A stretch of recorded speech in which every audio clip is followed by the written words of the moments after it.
Voici l'enfer que vivent les réfugiés d'Ouvira.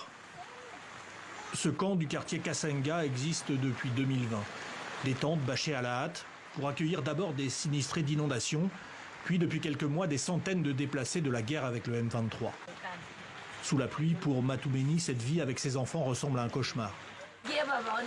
Regardez comment ça suinte partout dans la maison. J'essaye de bricoler. Tu vois comment l'eau coule partout? À Ouvira, elle regarde jusqu'à Paris pour trouver un espoir dans les futures décisions de la conférence humanitaire. Nous n'avons plus d'espoir. À part ça, la vie est devenue difficile, surtout pour dormir. Nous sommes dépassés.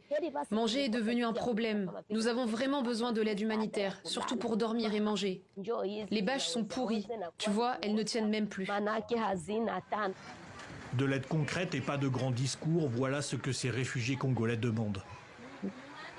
Cela fait 2 ans que personne n'est venu nous rendre visite. Nous voulons être considérés car parmi nous, il y a les déplacés de guerre qui sont venus des collines, d'autres de Bundeli, de Kamanyola.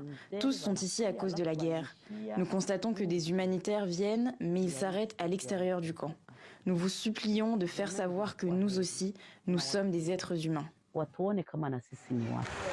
La grande ville d'Ouvira et sa région dans le sud Kivu sont toujours en état de guerre. Ce camp de Kasenga n'est qu'une infime partie du problème.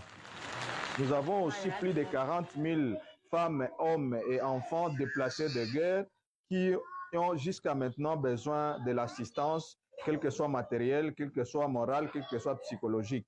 Nous prierons à ce que dans cette rencontre humanitaire, qu'on puisse aussi essayer un peu de discuter sur comment venir appuyer les sinistrés et les déplacés de guerre ici chez nous à Ouvira en RDC. Des besoins immenses dans un contexte militaire tendu. Les affrontements se poursuivent ces derniers jours entre les rebelles de la FCM 23 contre les Wazalendo dans plusieurs villages du sud Kivu. Les deux parties en conflit s'accusent mutuellement d'en être les responsables.